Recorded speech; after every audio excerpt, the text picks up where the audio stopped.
शक्ति के प्रधानता से 3 संप्रदाय बताए गए हैं उपासना पद्धति से, केरलीय मत, गौड़ीय मत और काश्मीरी मत, जिसमें केरलीय मत की केंद्र भूमि केरल है, गौड़ीय मत की केंद्र भूमि बंगाल है और कश्मीर मत की केंद्र भूमि कश्मीर है।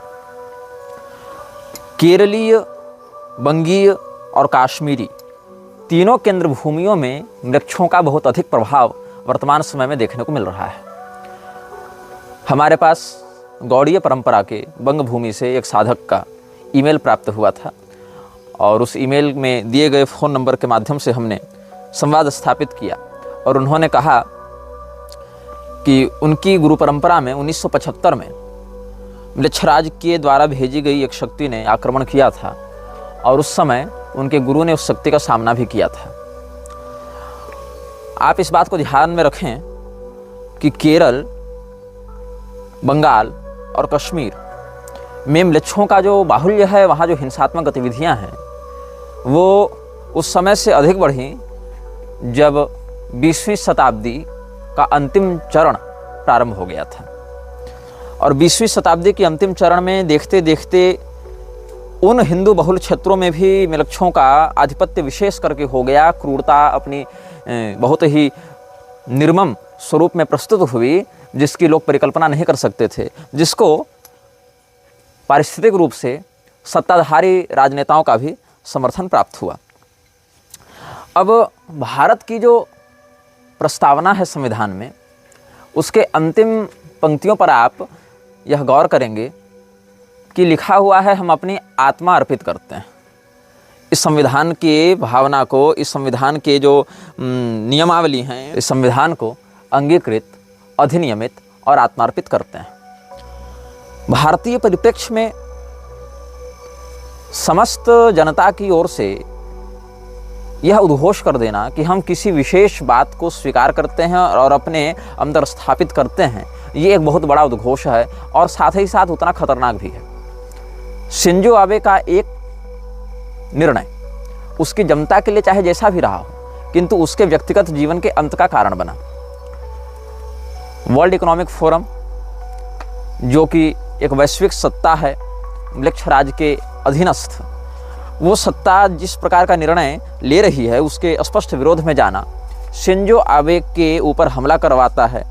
और वस्तुतः शिंजो आबे को मारने की योजना थी नहीं, उसके ऊपर हमला करके उसको किसी प्रकार से विकलांग करके, छीणकाय दिखाकर उसको एक ऐसी स्थिति में तड़पाने की योजना थी जिससे उसके समान विचारधारा वाले लोग आतंकित होकर भविष्य में फिर इस प्रकार का निर्णय लेने से पहले 10 बार सोचें।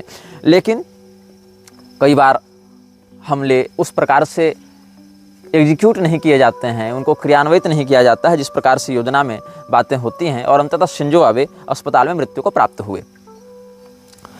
जो हम आपको संप्रदाय त्रय की बात बता रहे थे, इस पृथ्वी के तीर्थ भी 3 क्रांताओं में बटे हुए हैं, अश्वक्रांता, रथक्रांता और विष्णुक्रांता।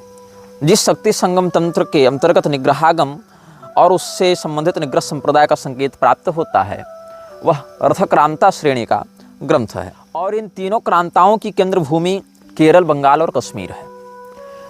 तो उस साधक से संवाद करने के मध्य एक चर्चा हुई, जो उन्होंने कहा कि बंगाल में जब पाल वंश और सेन वंश के मध्य सत्ता का परिवर्तन हो रहा था, पाल अवसान की ओर थे, सेन अभ्युदय की ओर थे, तो उसी के मध्य पाल वंशीय राजा बौद्धों के प्रभाव में बहुत अधिक थे और बौद्धों ने उनके उत्कर्ष को सुनिश्चित करने के लिए नकारात्मक पैशाचिक शक्तियों को वज्रयानी साधना के माध्यम से आहूत किया, उनका आह्वान किया। जब वो शक्ति आई, उन्होंने उसको नियंत्रित करने का प्रयास किया तो असफल रहे। बुलाया तो उन्होंने अवश्य, किंतु वह शक्ति उनके नियंत्रण से बाहर चली गई। तो मुझे कॉल करने वाले व्यक्ति का यह भाव था कि उन्होंने मुझसे प्रश्न किया कि क्या आप आश्वस्त हैं कि म्लेच्छराज का अस्तित्व 1200 या 12वीं शताब्दी से पहले भी था?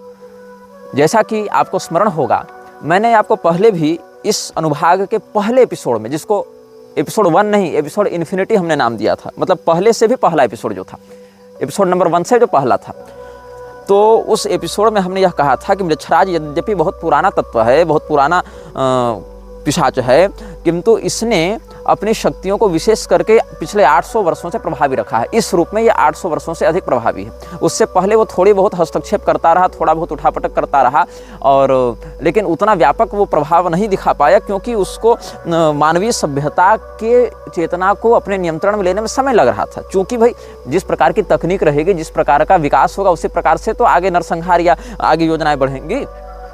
तो वहाँ तक पहुँचाने के लिए तो उसको पहले तैयार करना पड़ेगा, मदद उसको करनी पड़ेगी मानवीय सभ्यताओं की, और अपने गुलामों को उतना विकसित करना पड़ेगा ताकि वो उसका काम करें। अभी जैसे परमाणु बम इत्यादि हैं, एक बम कहीं फोड़ दे तो पूरा का पूरा राज्य उड़ जावे, लेकिन आज से 1000 साल पहले तो ये उसके पास संसाधन नहीं था।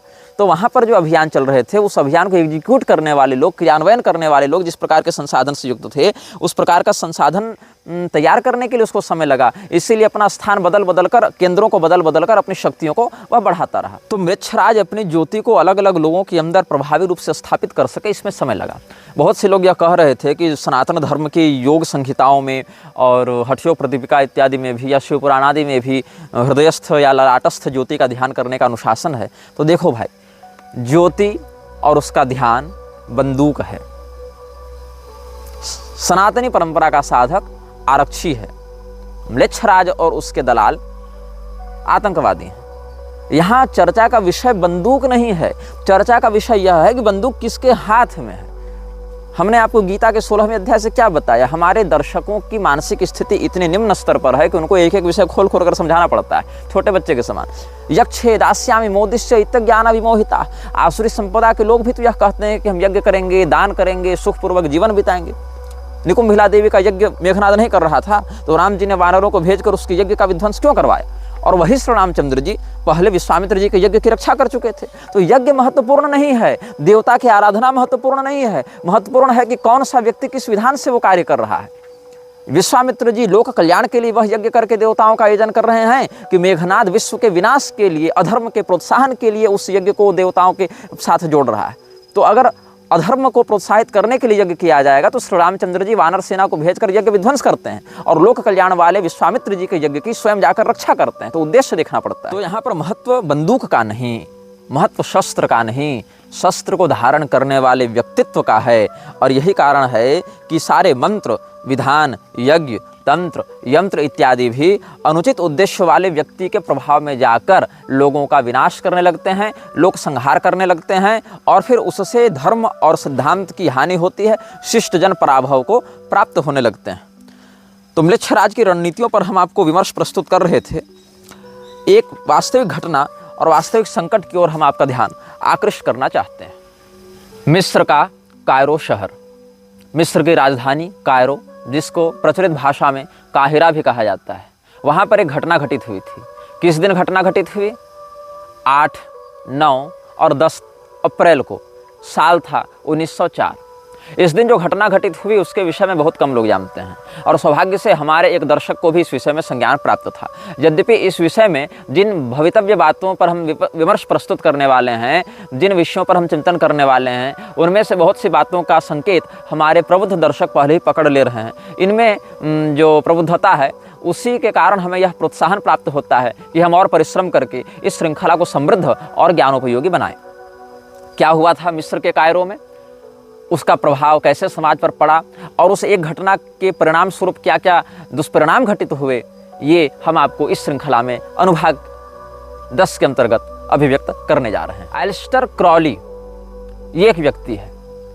इस व्यक्ति को बहुत प्रसिद्ध नहीं माना गया, क्योंकि इस व्यक्ति ने अपनी गोपनीयता को बढ़ाने में अधिक ध्यान दिया। यद्यपि कुछ कुछ स्थानों पर इसके संकेत प्राप्त होते हैं, और इस विषय में बहुत अधिक सामग्री उपलब्ध नहीं होती है, और इसका कारण क्या है ये आपको आगे स्पष्ट हो जाएगा। तो एलिस्टर क्रॉली नाम का एक व्यक्ति स्वयं को 666 इस निकनेम से बताता था, 666। अब इस अंक का म्लेच्छराज की संस्था में क्या महत्व है, इसके विषय में आप भली प्रकार अवगत होंगे, और यदि नहीं होंगे तो भविष्य के अनुभागों में अवगत हो जाएंगे। तो एलिस्टर क्रॉली नाम का एक व्यक्ति मिस्र के कायरो में बैठा हुआ है। तारीख है 8 अप्रैल 1904, और समय है ठीक दोपहर के 12 बजे। एक व्यक्ति इसके पास आता है, कुछ बताता है, कुछ सिखाता है। वह व्यक्ति बड़ा सम्मोहक था, बड़ा आकर्षक था। उसका स्वभाव कैसा था ये पता नहीं चलता है, लेकिन उसने स्वयं का परिचय मंत्री के रूप में दिया। किसका मंत्री? हूरपारक्रात। हूरपारक्रात क्या है? उस व्यक्ति ने अपना परिचय दिया एक मंत्री के रूप में। मंत्री तो राजा का होता है, तो ये राजा कौन है? राजा का नाम था हूरपारक्रात। हूरपारक्रात म्लेच्छ भाषा का एक शब्द है जिसका अनुवाद अगर आप अंग्रेजी में करें तो होता है लॉर्ड ऑफ साइलेंस। हिंदी में कहें या उर्दू में कहें खामोशी का बादशाह या मौन राजा। यदि आप हमारे पिछले अनुभागों को ध्यान से देखे होंगे तो वहाँ पर भविष्य पुराण, श्रीमद् भागवत और विष्णु पुराण के आधार पर हमने कहा था कि पूर्व काल में ही ऋषि महर्षियों ने एक ऐसे राजा की या राजवंश की उद्घोषणा कर रखी थी जो मौन नरपति के नाम से, मौन राजा के नाम से प्रसिद्ध होंगे। और यहाँ पर जो व्यक्ति आता है उसने अपना परिचय किस रूप में दिया? मैं मंत्री हूँ खामोशी के बादशाह का, मैं वजीर हूँ खामोशी के बादशाह का, मैं मंत्री हूँ मौन नरपति का, हूरपारक्रात का। और ये घटना कहाँ हो रही है? मिस्र के कायरो में, ठीक दोपहर के 12 बजे। तारीख है 8 अप्रैल 1904। बोलने वाला स्वयं को मौन नरपति का मंत्री बता रहा है और सुनने वाला कौन है? Aleister Crowley. उसने अपना निक नेम रखा है 666, जो कि म्लेच्छ राज के संगठन में एक महत्वपूर्ण संकेत माना जाता है। अब जो लॉर्ड ऑफ साइलेंस है उसके भेजे गए मिनिस्टर ने जो बातें कही वो 3 दिनों तक कही। ये नहीं कि एक दिन आया 1 घंटे में चला गया, वो अगले दिन फिर आया, उसी जगह पर आया। उसने 9 तारीख को भी अपना उपदेश दिया, फिर वो अगले दिन और आया, उसने 10 तारीख को भी अपना उपदेश दिया। उसके जो उपदेश हैं उसको बुक ऑफ लॉ कहा जाता है। और ये बुक ऑफ लॉ बहुत बड़ी नहीं है, इसको समझना बहुत कठिन नहीं है, इसमें कोई रहस्यात्मक भाषा का प्रयोग नहीं किया गया है। सीधी बात है, जो करना है सो बताया गया है। पहले दिन के उपदेश में 66 बिंदुओं का उपदेश किया गया। आप यदि थोड़े से भी शोधार्थी प्रवृत्ति के होंगे तो आपको ध्यान होगा कि म्लेच्छ राज की एक प्रधान संस्था इल्यूमिनाती में भी ठीक 66 नियम ही होते हैं। There are prominently 66 laws working in Illuminati. इसके बाद दूसरे दिन इसने 79 उपदेश दिए, 79। और इसके बाद तीसरे दिन इसने 75 उपदेश दिए। तीनों की सम्मिलित संख्या हो गई 220। 220 बिंदुओं में इसने अपने राजा का संदेश सुनाया। और आपको एक विषय में और बताऊं, इस उपदेश के ठीक 123 महीने के बाद ऑस्ट्रिया के उत्तराधिकारी की हत्या कर दी गई और ऑस्ट्रिया ने सर्बिया पर हमला किया, जिसमें आधिकारिक रूप से प्रथम विश्व युद्ध की घोषणा की गई। ठीक 123 महीने के बाद, जस्ट आफ्टर 123 मंथ्स। और उस विश्व युद्ध से क्या परिणाम प्राप्त हुए? उस विश्व युद्ध में लगभग 44 लाख लोग मरे। कम संख्या नहीं होती। 44 लाख लोग मरे, लगभग 84 लाख लोग घायल हुए और लगभग 37 लाख लोग लापता हुए थे। कुल मिलाकर उस विश्व युद्ध से, यद्यपि वो विश्व युद्ध भी वैश्विक स्तर पर नहीं हुआ था, 5-7 देशों के अंतर्गत ही हुआ वो युद्ध था, लेकिन उस कथित विश्व युद्ध से ही विश्व में आर्थिक दृष्टिकोण से देखें या तकनीक के दृष्टिकोण से देखें या राजनीतिक स्थिरता के दृष्टिकोण से देखें, व्यापक दुष्परिणाम हुए। और इस प्रकार से हम समझते हैं कि लगभग 1.5 करोड़ लोग प्रत्यक्ष रूप से और 5 करोड़ लोग अप्रत्यक्ष रूप से प्रभावित हुए। ये जो मंत्री है मौन नरपति का, हूरपारक्रात का, कैसे पता चलेगा कि ये वास्तविक है या नकली है? कैसे पता चलेगा कि ये वास्तविक अथॉरिटी है? तो ये जो वक्तव्य दिया गया है इस मंत्री के द्वारा, इस मंत्री का नाम था ऐवास। इसने अपना परिचय दिया मंत्री ऐवास के रूप में। और इसकी अथॉरिटी क्या है? तो इसने कहा, he is the messenger from the forces ruling this earth at present as will be explained later on. मैं उन शक्तियों का दूत हूँ जो इस पृथ्वी पर वर्तमान में शासन कर रहे हैं। मेरा नाम है ऐवास और मैं खामोशी के बादशाह का वजीर हूँ, ऐसा उसने बताया। तो इसको साबित कैसे किया जाएगा? ऐसे, या तो वो कुछ ऐसी जानकारी दे, ऐसा कुछ ज्ञान दे जो किसी उपलब्ध मनुष्य के पास न हो, या किसी ऐसी शक्ति का प्रदर्शन करे जो किसी मनुष्य के पास उपलब्ध ना हो, या तो ज्ञान बल से या तो पराक्रम से वह अपने अद्वितीय होने का प्रमाण दे। तो उसने अपने ज्ञान का वहां पर तात्कालिक प्रमाण दिया है क्योंकि शक्ति का प्रदर्शन करना वांछित नहीं था। शक्ति का प्रदर्शन तो वहाँ किया गया जहाँ 1.5 करोड़ लोग प्रभावित हो गए, इसलिए यहाँ पर ज्ञान के माध्यम से अपना संकेत दे दिया गया। वो ज्ञान क्या था, वो सूचना क्या थी, वहाँ बताया गया 3 दिनों तक। और जो बातें कही गई हैं उन बातों को आप कड़ी मिलाकर देखते जाएंगे तो बहुत कुछ आपको अनुभूतियाँ अंदर से होंगी। म्लेच्छराज किसी का सगा नहीं है। म्लेच्छराज न ईसाइयों का सगा है, न मुसलमानों का सगा है, न बौद्धों का सगा है, न यहूदियों का सगा है, न नास्तिकों का सगा है, न हिंदुओं का सगा है। वो बस अपने गुलाम तैयार करता है, उन गुलामों के माध्यम से अव्यवस्था, हिंसा और उपद्रव को जन्म देता है, जिससे अधर्म की वृद्धि होती है, जिससे उसकी शक्तियाँ बढ़ती हैं। बस इतना ही उसका स्वार्थ है। और उसने सबों को धोखा दिया है। उसने मूसा को भी धोखा दिया, ईसा को भी धोखा दिया, मोहम्मद को भी धोखा दिया, बौद्धों को भी धोखा दिया, भारतीयों को भी धोखा दिया, सबको उसने धोखा दिया। और उसने जिन नरपतियों के माध्यम से अपने संदेश को व्यक्त किया है, वहाँ पर यह बात स्पष्ट की गई है कि लोग उसके प्रतिनिधि को तो जानेंगे प्रधानता से, लेकिन उसे स्वयं में नहीं जान पाएंगे कि वो प्रतिनिधि है किसका। मतलब the second authority will be known as prime. जो उसका प्रतिनिधि होगा या जो उसका छद्म रूप होगा उसी को लोग वास्तविक मान लेंगे।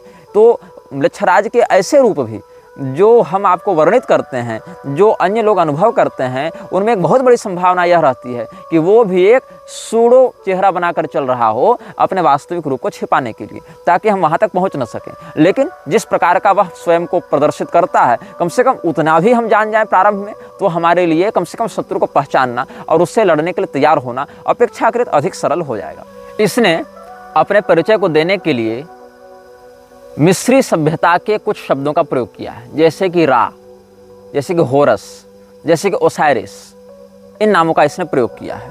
और ये कौन है वास्तव में, इसको यदि आपको जानना है और मनोरंजक तरीके से समझना है तो आप एक फिल्म देख लेंगे, द गॉड्स ऑफ इजिप्ट। ये उपदेश भी इजिप्ट में ही दिया जा रहा है, तो वहाँ के निवासी या वहाँ की सभ्यता के लोग अच्छे से कनेक्ट कर सकें इसकी बातों से, इसके लिए इसने उन नामों का प्रयोग किया है।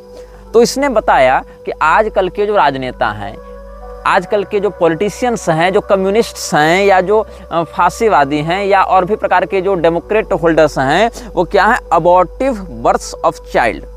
वो हमारे बच्चे के अनचाहे गर्भ हैं। बच्चे का गर्भ, हाँ, वहाँ पर चाइल्ड कहते हैं होरस को और फादर कहते हैं ओसाइरस को। तो ओसाइरस का जो विक्टोरियस चाइल्ड है, मतलब विजयी पुत्र है, विजयी संतान है होरस, उसके ये सब अनचाहे गर्भ हैं, वो निकलते जा रहे हैं और इनको मिटाना चाहिए। मतलब इनकी भी कोई वास्तविक दीर्घस्थायिनी सत्ता नहीं रहेगी।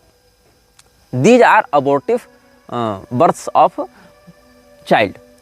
और चाइल्ड कौन है, होरस। होरस किसका चाइल्ड है, ओसाइरस का चाइल्ड है।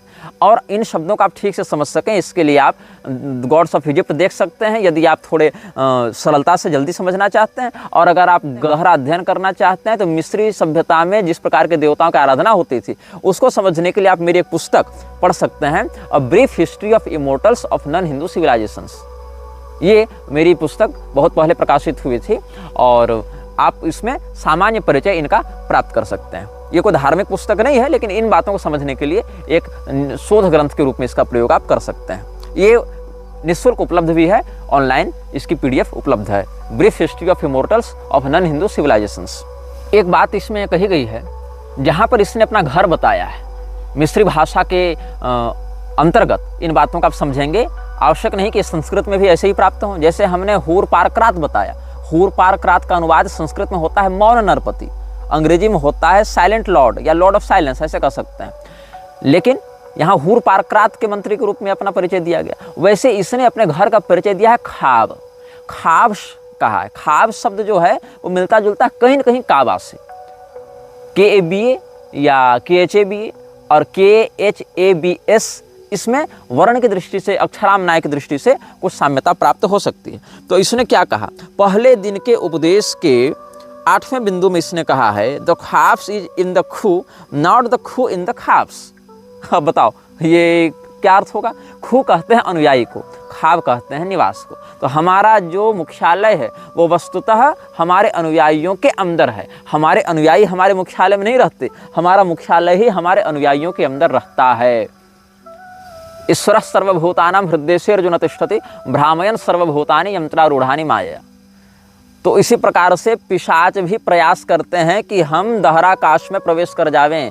दहराकाश क्या है, ये थोड़ा ऊपर का विषय हो गया, इसको दहराधिकरण वाले समझ जाएंगे ब्रह्मसूत्र में, और नहीं तो आरुणयो दहरम ऐसा वेद स्तुति में भी भागवत महापुराण में मिल जाता है। भाव है कि अणुरणीयान की जो स्थिति है वही दहर कहलाती है, वही दहराकाश उसको वेदांत की भाषा में कहा जाता है। तो वहाँ प्रवेश करने के लिए पैशाचिक शक्तियाँ लालायित रहती हैं। वहाँ अगर घुस जावें तो वो पूरे विश्व की सत्ता पर नियंत्रण कर लेंगे, लेकिन वहाँ प्रवेश पाना तो बड़े बड़े योगियों के लिए संभव नहीं, तो ये पिशाच वहाँ पर घुस नहीं पाते। तब क्या करते हैं, ये बाहर से आवरण लेते हैं। जैसे हम किसी के घर के अंदर तो कब्जा नहीं कर सके, तो बाहर से उसके खिड़की दरवाजे में ताला मार दो, उसको अंदर ही अंदर कैद कर दो। तो अविद्या की वह गांठ, अविद्या का वह आवरण इतना दृढ़ हो जाए कि जीव को अंतस्थित ब्रह्म का बोध ही न हो सके, और मध्य में एक आवरण कर दे माया के माध्यम से। ये माया जो आवृत करती है वो कौन है? यदि आपको कलिपुरुष के पूर्वजों का अनुभव होगा जो हमने वर्णन किया था, तो उससे 2 पीढ़ी पहले माया की उत्पत्ति हुई थी, जहाँ से क्रोध, हिंसा इत्यादि उत्पन्न हुए हैं। वहाँ से फिर कलिपुरुष और दुरुक्ति इत्यादि का उद्भव हुआ है। ये सब आपको पिछले अनुभागों में प्राप्त हो जाएंगे। तो वही माया का प्रयोग करके ये कलिपुरुष इन पैशाचिक शक्तियों को लोगों के हृदय में स्थापित करने का कार्य करता है। तो मुख्यालय कहाँ है? हृदय के अंदर है। और किस रूप में प्राप्त है? ये कहते हैं वर्शिप देन द खाप्स, अपने हृदय में स्थित मेरे मुख्यालय की पूजा करो, and behold my light shed over you, और मेरा प्रकाश अपने ऊपर आने दो। Let my servants be few and secret, they shall rule the many and the known. जो पहले दिन का उपदेश था उसका 10वां नियम क्या कहता है? मेरे गुलाम, मेरे सेवक कम होंगे, गुप्त होंगे, लेकिन वो प्रसिद्ध लोगों पर शासन करेंगे, बहुत लोगों पर शासन करेंगे। मतलब अप्रसिद्ध और कम लोग चूंकि मेरे सेवक होंगे, इसलिए मेरी शक्ति से युक्त होंगे, मेरा प्रकाश उनके ऊपर होगा, मेरी ज्योति से वो आलोकित होंगे, इसीलिए कम और अप्रसिद्ध होने के बाद भी अधिक संख्या वाले प्रसिद्ध और प्रभुत्वशाली लोगों के ऊपर वो शासन करेंगे। ये बिल्कुल स्पष्ट बात कही गई है। These are fools that men adore both their gods and their men are fool. ये लोग जिसकी उपासना करते हैं वो भी मूर्ख है, और उसकी उपासना करने वाले भी मूर्ख हैं। ऐसा इसने अपना भाव व्यक्त किया है। इसमें एक तीसरा विषय कहा गया है, every man and every women is a star. प्रत्येक पुरुष और प्रत्येक स्त्री एक तारा है। आप मृक्षराज के बहुत सी संस्थाओं में सितारे का, 6 कोण वाले सितारे का निशान बहुत स्पष्टता से देख सकते हैं, कोई गुप्त बात नहीं है। यही पहले दिन के उपदेश में 8 अप्रैल 1904 ईस्वी को कायरो शहर में दोपहर 12 बजे जो तीसरा नियम बताया गया, वहां पर कहा गया every man and every woman is a star. तो कहीं कहीं 5, कहीं कहीं 6, और कुछ संस्थाओं में 3 कोणों वाले त्रिकोण को या पंचकोण, षटकोण इत्यादि सितारों को भी अभिव्यक्त किया गया है उस संस्था के ग्रेडिंग के आधार पर।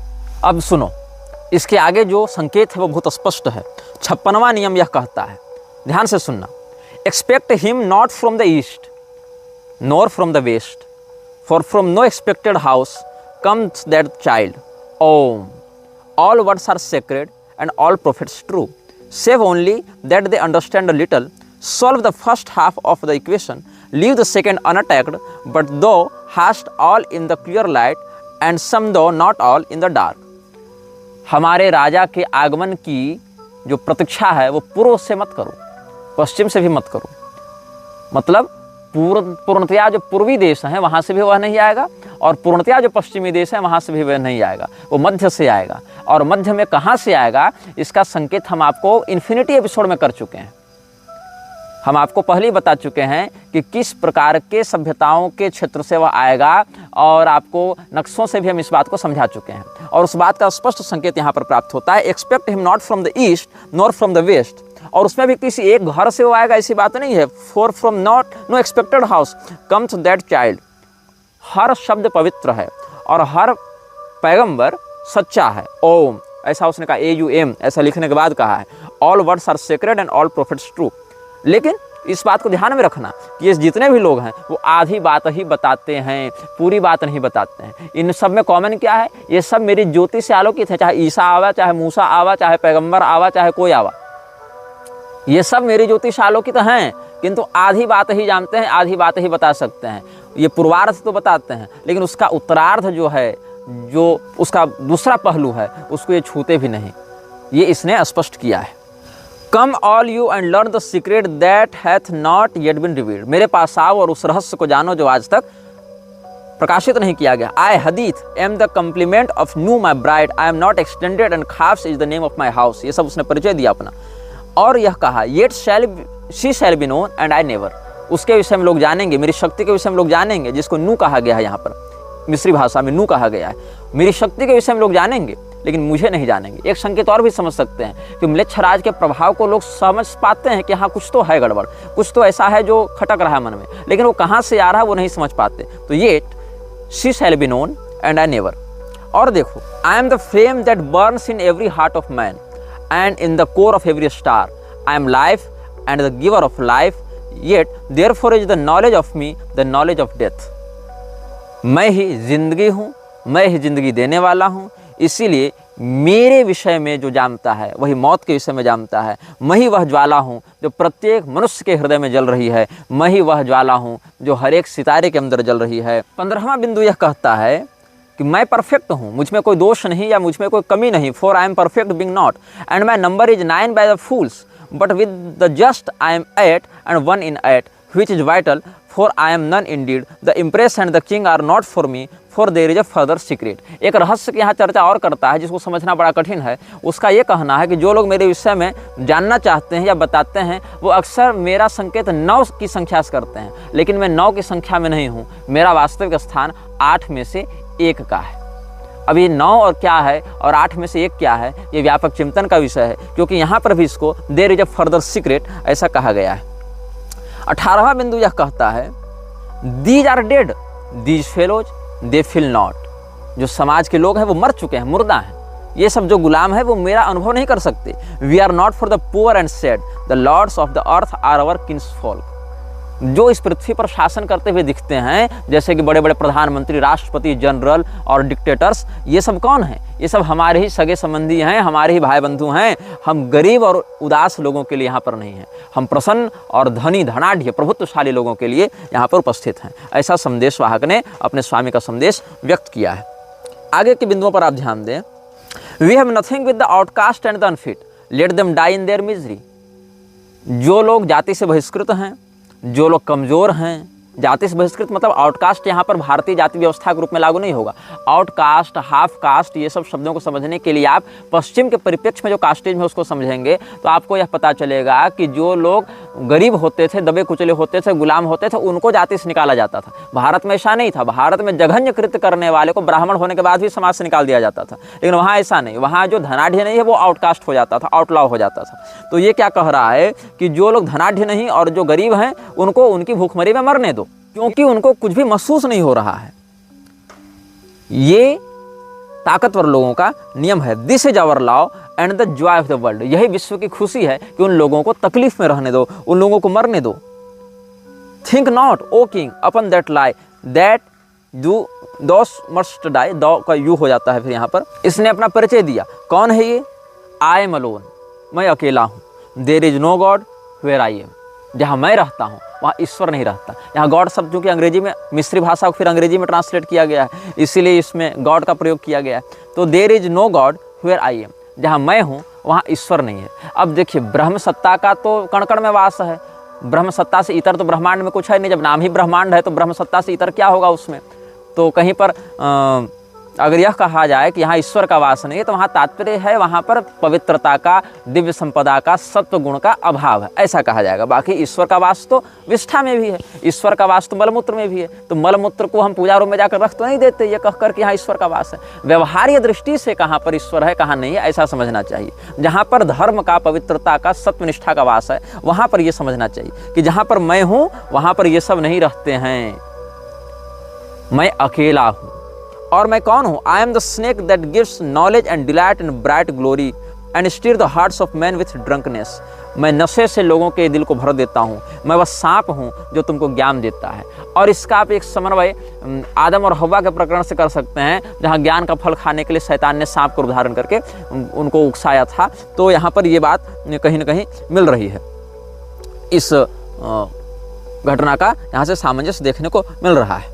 You are against the people o my chosen. मैंने तुमको चुना है और तुम अब मेरे हो गए हो, इसलिए तुमको बाकी लोगों के विरुद्ध होना पड़ेगा। I am the secret serpent coiled about the spring, in my coiling there is jaw,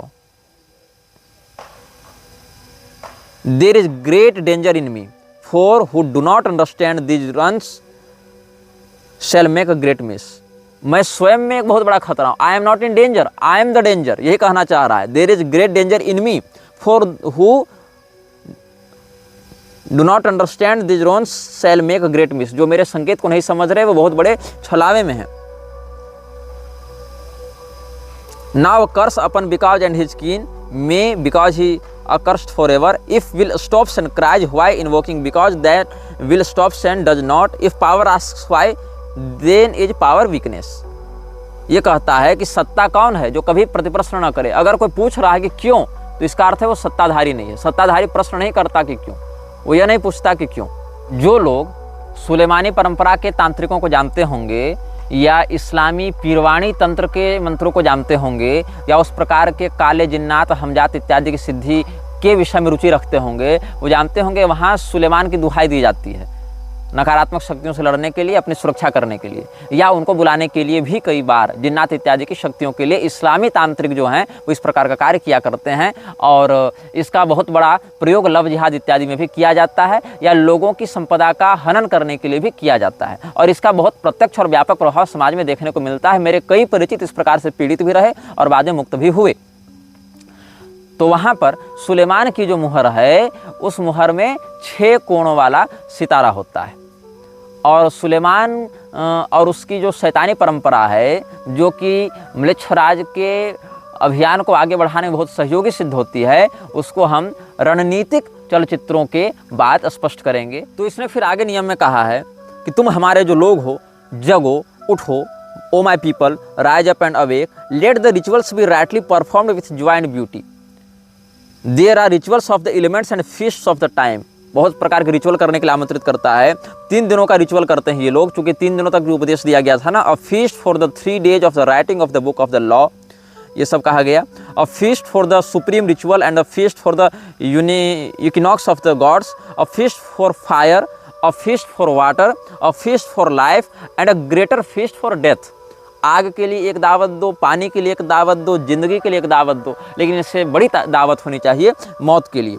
ये इसने कहा। पिटी नॉट द फैलन, जो लोग इस समाज में दबे कुचले हैं, गिरे हुए हैं, उन पर दया मत करो। आई नेवर न्यू देम, मैं उनको जानता ही नहीं हूँ। I am not for them, मैं उनको खुश करने के लिए, उनकी तरक्की के लिए नहीं हूँ। आई कंसोल नॉट, मैं उनको सांत्वना नहीं देता। I hate the consult and the consoler, जो व्यक्ति गरीबों का मददगार बनता है, लोगों के प्रति सहानुभूति रखता है, दया का भाव रखता है, ऐसा दयालु और ऐसे दया के पात्र दोनों से मुझे नफरत है। I am unique and the conqueror, I am not the slaves that I am not of the slaves that perish, be they damned and dead, amen. मैं अद्वितीय हूँ, मैं विजेता हूँ, मैं वो गुलाम नहीं जो कभी नष्ट हो जाएगा। जो गुलाम हैं वो अपने जो गुर्बत है उसमें पड़े रहें और मर जाएं, यही मैं चाहता हूँ, इसने कहा। और आगे की कुछ पंक्तियों पर आप ध्यान देंगे तो इसने एक 75वां जो नियम है इसका, जो दूसरे दिन इसने उपदेश दिया था, उसके अंत में इसने क्या कहा, listen to the numbers and the words. आप इसको नोट भी कर सकते हैं, भविष्य में रेफरेंस में काम आएगा। ये क्या कह रहा है, he that lives long and desires death much is ever the king among the kings. वो जो बहुत लंबी जिंदगी जीता है और मौत की कामना करता है, वो राजाओं का भी राजा है। आप इस शब्द पर गौर करेंगे, जो बहुत लंबा जीता है। म्लेच्छराज की भी जिंदगी बहुत लंबी है। एंड डिजायर्स डेथ, और मौत की कामना करता है, अपने लिए नहीं, लोगों के लिए। क्योंकि अपने लिए तो कह दिया ना इसने ना पहले कि मैं वो नहीं जो मर जाएगा। इसने पहले कह दिया ना कि I am not the of the slaves that perish, be they damned and dead. ये उसने कहा। मौत के लिए तो ये दावत बुला रहा है, greatest feast for the death या greater feast for the death. तो ये खुद के लिए डिजायर नहीं कर रहा है मृत्यु की, हमारे लिए कर रहा है, तुम्हारे लिए कर रहा है। तो he that lives long and desires death much is ever the king among the kings, I listen to the numbers and the words. अब क्या नंबर हैं, क्या वर्ड हैं? वर्ड सारे कैपिटल हैं। नंबर नोट कीजिएगा, 4, 6, 3, 8, A, B, K, 2, 4, A, L, G, M, O, R, 3Y X 24 89 R P S T O V A L, यही इसने संकेत में कहा। इसका अर्थ क्या है? जब पूछा गया तो कहा कि तुम जानो नहीं और न जानो तो ज़्यादा अच्छा है। ये उन लोगों के लिए है जो इसके अनुयायी बनेंगे। एक प्रकार से जैसे रेफरल कोड दिया जाता है ना, ये रेफरल कोड है मृक्षराज का। There comes one to follow thee, he shall expound it, but remember O chosen one to be me, so follow the love of Nu in the star lit heaven, to look forth upon men, to tell them this glad word. और इसके बाद क्या कहा? They shall worship my name foursquare, mystic, wonderful, the number of the man and the name of my house 418। इसके घर की संख्या बताई इसने जहाँ पर इसको कहना है। और इसके बाद तीसरे दिन का जब इसने उपदेश प्रारंभ किया मंत्री ने, तो एक बहुत विचित्र बात कही, जिस बात को आप लोग शायद हंसें, शायद मजाक में उड़ाएं, लेकिन ये वर्ड बड़ा फेमस है। इसमें कहते हैं आबरा डाबरा। आबरा का डाबरा शब्द नहीं है। तो यहाँ पर शैतान ने, या जो भी इसका आप पर्याय समझना चाहें, पिशाच कहना चाहें, मृक्षराज कहना चाहें, या मृक्षराज के प्रतिनिधि के माध्यम से ये शब्द व्यक्त किया गया है। इसमें आबरा का डाबरा का प्रयोग नहीं किया गया, आबरा डाबरा का प्रयोग किया गया। आबरा का डाबरा इस शब्द का प्रयोग यहूदी इत्यादि करते हैं, जो कि ईश्वरीय उल्लास के शब्द के रूप में प्रयोग किया जाता है, जिसमें अपनी कामनाओं को सत्य सिद्ध होने की भावना रखी जाती है। इसीलिए जो जादूगर हैं वो इस शब्द का प्रयोग करते हैं कि हमने जिस प्रकार का जादू यहाँ संकल्पित किया है, या जिस प्रकार का चमत्कार हम यहाँ दिखाना चाहते हैं, वो हमारी सारी कल्पना सामने वाले को दिखने लगे, वो सारा सत्य हो जाए। आबरा का डाबरा इस शब्द का सामान्यार्थ होता है कि मैं जैसा बोलता हूँ वैसा ही बनाता हूँ। मतलब हमारी जो रचना है वो हमारे शब्द का अनुसरण करेगी। ऋषिणाम पुनराद्यानाम वाचमर्थोनुधावती, ये सनातन सिद्धांत में कहा जाता है, लेकिन इसको ये म्लेच्छ सिद्धांत में कहते हैं आबरा का डाबरा। लेकिन ये जो शैतानी तत्व है, ये जो नकारात्मक शक्तियाँ हैं, इन्होंने कहा आबरा हा डाबरा। और इसने अपना परिचय क्या दिया? इसलिए बताया there is division hither home word, there is a word not known. एक शब्द है जो अपरिचित है, अप्रसिद्ध है। Spelling is defunct, all is not out, beware hold, raise the spell of Ra Hoor Khuit. ये कोई मिस्री शब्द होगा। Now let it be first understood that I am God of war and of vengeance. मैं बदले का, संहार का, युद्ध का देवता हूँ। इसको तुम सबसे पहले समझ जाओ। पुरी के शंकराचार्य जी के वचनों को जिसने ध्यान से सुना होगा, उन्होंने मृक्षराज के विषय में क्या कहा था? भविष्य में होने वाले भीषण संहार के पात्र को तैयार करने की भूमिका इसकी है। और यहाँ पर ये क्या कह रहा है? Let it be first understood that I am a God of war and of vengeance. I shall deal hardly with them. और इसके आगे के नियमों पर इसने कहा है, Dung it about with enginery of war, I will give you a war engine. और lurk, withdraw upon them, this is the law of the battle of the conquest. Thus shall my worship be about my secret house. ये सब इसने कहा है। और I say it shall not fade, but miraculous color shall come back to it day after day. Choose it in locked glass for a proof to the world. Get the stir of revealing itself, set it in my secret temple, and the temple is already right disposed, and it shall be your Qibla forever. ये सब इसने बताया है। Worship me with fire and blood. मेरी उपासना आग से और खून से करो। Worship me with swords and with spears. मेरी पूजा भाले से और तलवार से करो।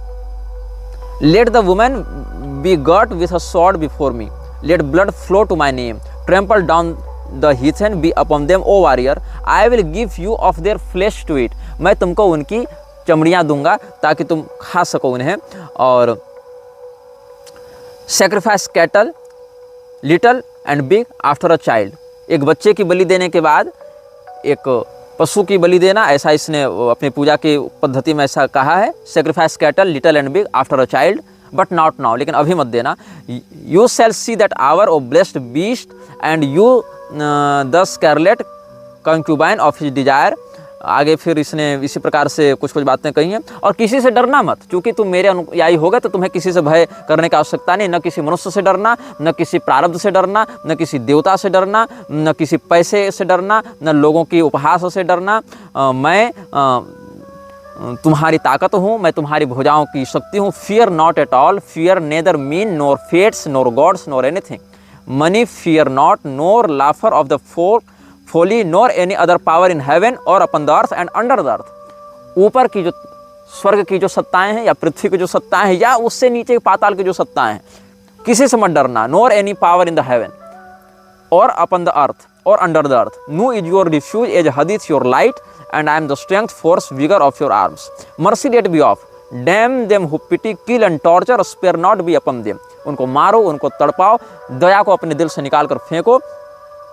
इस प्रकार से इसने एक बहुत महत्वपूर्ण निर्देश दिया है जिस पर अगर आपका ध्यान हो। Set up my image in the east, पूर्वी सभ्यताओं में मेरी छवि स्थापित करो। You shall buy thee an image which I shall show you special not unlike the one you knowest and it shall be suddenly easy for you to do this. इसमें Shakespeare वाली कुछ अंग्रेजी लगाई गई है जिसको अभी के अनुसार कन्वर्ट करके मुझे समझना पड़ रहा है। तो मेरी छवि पूर्व में स्थापित करो, पूर्वी सभ्यताओं में। पूर्व में कौन है? वहाँ से भारत इत्यादि हैं, तो वहाँ स्थापित करो। और जो छवि मैं तुम्हें दिखा रहा हूँ उस छवि को वहाँ स्थापित करो। और ये छवि बहुत ज़्यादा प्रसिद्ध नहीं है, ऐसा इसने कहा। आगे देखिए, other images group around me to support me. जो दूसरी इसकी छवियां हैं, लोग मेरा उपहास कर रहे थे यह कहते हुए कि इसने तो बाइबल का नाम बता दिया, इसने तो कुरान से नाम बता दिया, इसने तो देखो मिस्र की सभ्यता से बता दिया, इसने तो ईरान से बता दिया। देखो मेरे इन चलचित्रों को देखकर मेरे विरोधी स्वयं को बड़ा इंटेलेक्चुअल दिखाते हुए, मेरा उपहास करते हुए यह कह रहे थे कि अरे निग्रहाचार्य ने तो क्या किया, इस सभ्यता से ये नाम चुरा लिया, इससे ये नाम चुरा लिया, इससे ये नाम चुरा लिया और सबको जोड़ जाड़ कर परोस दिया और कह दिया कि यही शैतान है, यही है, और एक काल्पनिक कहानी गढ़ दी थोड़ा थोड़ा मटेरियल सबसे चुरा कर। ऐसा नहीं है। 10 अप्रैल 1904 को कायरो शहर में जब ये उपदेश पूरा होने वाला था, उस समय क्या कहता है ये जो दूत है उस स्वघोषित वैश्विक शासक का, क्या कहता है कि मेरी बहुत सी छवियां हैं और वो सारी छवियां जो हैं वो तुम्हारे लिए उपास्य हैं, उनमें सारी छवियों की तुम पूजा करोगे। और ये सारी जो मेरे नाम हैं, मेरे जो चेहरे हैं या मेरे जो रूप हैं, वो सारे मेरे चारों ओर मेरा समर्थन करने के लिए, मेरी शक्ति को बढ़ाने के लिए होते हैं। The other images group around me to support me. 22वां नंबर देखिए 3 अध्याय का। Let all be worshipped for they shall cluster to exalt me, I am the visible object of worship, the others are secret. ये कहता है for the beast and his bride are they and the winners of the ordeal X, what is this you shall know. और the best blood is of the moon monthly, then the fresh blood of a child or dropping from the host of heaven, then of an image, then of a priest or of the worshippers, last of some beast, no matter of what. जिन लोगों ने मेरा उपहास किया था, जिन मूर्खों ने, जिन कुलकलंकों ने, जब मैंने कहा था कि पूर्णिमा को इसकी शक्तियां बहुत अधिक बढ़ती हैं, तो लोग मुझे उपदेश देने आए थे कि अरे तू कैसा मूर्ख है, अमावस्या की शक्ति बढ़ती है। आना जाना कुछ नहीं है, लेकिन उपदेश पहले देना है। ये स्वयं कह रहा है यहाँ पर, the best blood is of the moon. चंद्रमा से टपकता खून ही सर्वोत्तम है। चंद्रमा अपनी पूर्ण कलाओं में कब रहता है? जब पूर्णिमा होती है। उसके बाद बच्चे का ताजा ताजा खून उसके बाद दूसरे स्थान पर आता है। Then the fresh blood of a child or dropping from the host of heaven, then of an image, फिर जो शत्रु हैं उनका खून आता है, फिर हमारे पुजारियों का खून आता है, then of the priest or of the worshippers. मतलब इसके जो गुलाम हैं, जो इसके आराधक हैं, वो स्वयं की भी बलि देते हैं। लास्ट ऑफ सम बीस्ट, और सबसे आखिर में जानवरों की बलि होती है, नो मैटर व्हाट। ये सब इसने बताया है। These slay naming your enemies and they shall fall before you. इसने आगे भी कहा है कि कुछ कुछ प्रकार के इसने सुगंध बताए हैं, विशेष करके जैसे for perfume mix meal and honey and thick leaving of red wine, then oil of Abramelin olive oil and afterward soften and smooth down with rich fresh blood. ये परफ्यूम कैसे बनाते? ऑलिव ऑयल से, एब्रेमेलिन के तेल से, लाल wine से और उसमें खून मिलाकर, मधु मिलाकर ये सब परफ्यूम तैयार करते हैं बलिदान के लिए, म्लेच्छराज के लिए। और क्या करते हैं आगे? और यहाँ पर It shall become full of battles as it were and creeping things sacred unto me. These slay naming your enemies and they shall fall before you। और इस प्रकार के रिचुअल करने से शत्रुनाश होता है, म्लेच्छराज शत्रुओं का विनाश करता है, अपने अनुयायियों के लिए मार्ग खोल देता है। इसमें जिस प्रकार की इसकी पूजा होती है, इसका जो मुख है वो बाज का है। जिस समय इस रूप में पूजा की जाएगी, इस रिचुअल के समय ये जो म्लेच्छराज है उसके स्वरूप में उसका मुख बाज के समान दिखाई पड़ेगा। और इसका मंत्र दिया गया है जो जिस प्रकार से गाना है, I adore you in the song, I am the lord of Thebes and the inspired forth seeker of Mentu, for me unveils the veiled sky. इस प्रकार से इसकी ये लोग आराधना करते हैं। और इसमें फिर कहा गया है कि success is my proof, argue not, convert not, talk not over much, let them that seek to entrap you, to overthrow you, them attack without pity or quarter and destroy them utterly, swift as a trodden serpent, turn and strike, be you yet deadlier than he, drag down their souls to awful torment, laugh at their fear, spit upon them। मैं केवल उनकी ही रक्षा करता हूं जो अंधे हो चुके हैं, मतलब म्लेच्छराज को जिन्होंने अपनी आत्मा सौंप दी है और जो इधर उधर कुछ देखना सुनना नहीं चाहते अपने उस पेशाच आराध्य के अलावा, तो save only the blind ones. जो लोग इसके विषय में आंख मूंद कर इसको स्वीकार कर लेते हैं, ये उन्हीं की केवल रक्षा करता है। बाकी के साथ क्या करना है, तो उनको फंसाओ, उनको मारो, और मारने के समय कोई दया मत करना, उनको वैसे ही मतलब पलट कर काटना जैसे कोई सांप काटता है। उनकी चेतना को, उनकी आत्मा को क्रूरतापूर्वक उनके शरीर से निकाल दो, उनके डर पर हंसो और उनके ऊपर थूको। इस प्रकार से इसने निर्देश दिया है। और आगे, मैं तुम्हें I will bring you the victory and joy. I will be at your arms in battle and you shall delight to slay. Success is your proof, courage is your armor. I am the warrior lord of the forties, the eighties cover before me and are abashed। इस प्रकार से इसने कहा है। और कहा है कि इस जो नियमावली है इसको हर भाषा में अनुवाद किया जाए, लेकिन जो तुम हो वो इसको मूल भाषा में ही रखोगे। जो पैशाचिक भाषा हम तुमको बता रहे हैं उसी में बताओगे और कहोगे अंत में आवराहा डाबरा। आवराहा डाबरा एक जो पंक्ति है उसका यह भी अर्थ बताया जाता है कि हम अपने लक्ष्य के प्रति अटल रहें, हमें अपने लक्ष्य से कोई भटकाए नहीं। इस प्रकार से इसका एक भाव समझा जाना चाहिए। और इसके बाद जो अंतिम दिन के उपदेश हैं 48वें नंबर से देखो। पहले तो कहता है मैं अपने स्थान में जा रहा हूँ, I am in a secret fourfold word, मैं एक गुप्त पहेली में छिपा हुआ हूँ। The blasphemy against all gods of men, जितने प्रकार के देवताओं के लोग आराधक हैं या जितने प्रकार की शक्तियों का आराधना करते हैं उनके ऊपर मैं लानत भेजता हूँ, उनको मैं अपना द्रोही ठहराता हूँ। कर्स देम कर्स देम कर्स देम, मैं उनको शाप देता हूँ। और ईसा को भी भेजा था इसने, लेकिन ईसा से जब इसका काम निपट गया, क्योंकि ईसा इसके प्रभाव में नहीं आ पाया पूर्णतया। कई बार ऐसा हुआ कि इसने अलग अलग राजाओं को भेजा, अलग अलग बादशाहों को भेजा, लेकिन ये उसकी उम्मीदों पर खरे नहीं उतरे। तो जिस क्रूरता और जिस पैशाचिक मत का विस्तार करने के लिए इसने ईसा को प्रेरित किया था, वो उतना सफल नहीं हो पाया इसको अपने नियंत्रण में बनाए रखने के लिए। तो उस समय क्या हुआ, जब ईसा टंगा हुआ था सूली पर, उस समय ये क्या कहता है, with my hawk's head I peek at the eyes of Jesus as he hangs upon the cross. जब वो क्रॉस में लटका था तो मैंने अपने बाज की जो मेरी मुखाकृति है उसके चोंच से मैंने उसकी आंखों पर वार किया था। I flap my wings in the face of Mohammed and blind him, Mohammed को भी इसने भेजा। और जब मोहम्मद से इसका काम पूरा हो गया तब अपने पंखों को फटकार कर इसने उसे अंधा कर दिया। ऐसा ये कहता है 52वें बिंदु में, I flap my wings in the face of Mohammed and blind him.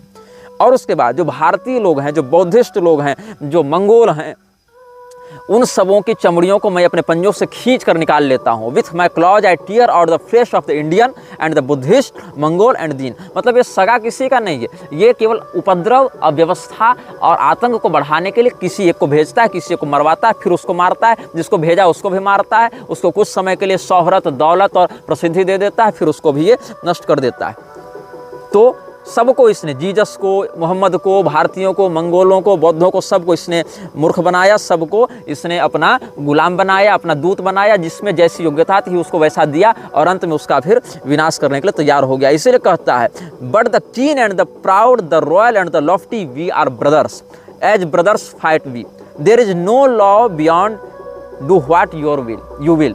तुम्हारी इच्छा से बढ़कर कोई नियम नहीं है, जो तुम्हारी इच्छा है वही तुम्हारा नियम है। और इसी बात को आजकल लागू किया जा रहा है कि माई चॉइस, अपनी चॉइस हो तो हम चाहे जो खाएं, जहाँ रमण करें, जहाँ करें। तो प्राइवेसी और चॉइस को ही यहाँ 60वें नियम में संकेत किया गया है। There is no law beyond, do what you will. इसके बाद इसने अंत में कहा, I am the hawk headed lord of silence and of strength, my nemesis shrouds the night blue sky, hell, yet twin warriors about the pillars of the world, for your time is nigh at hand। और इसने कहा कि मेरा जो दायां हाथ है उसमें शक्ति का एक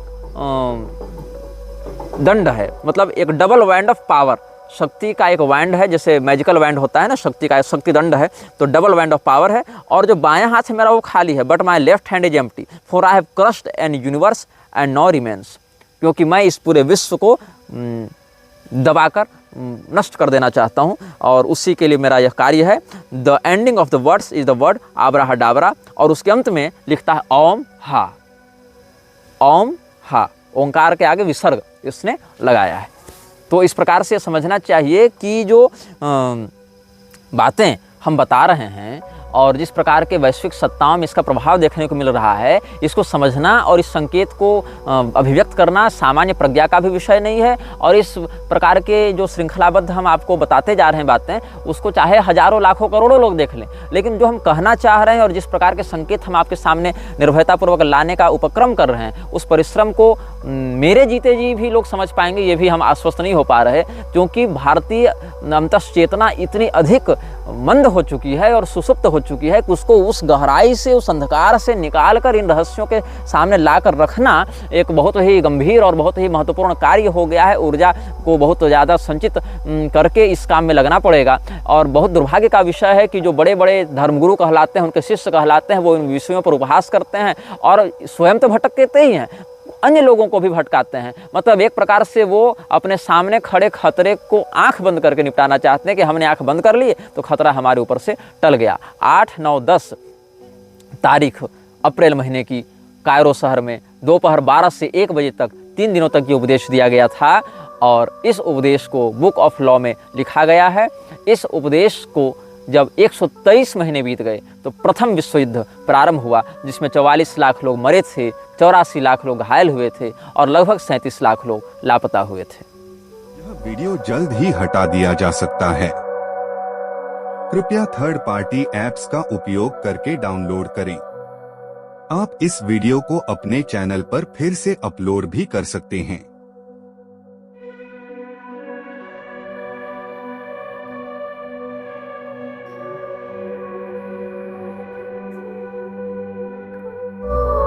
This video may get deleted soon.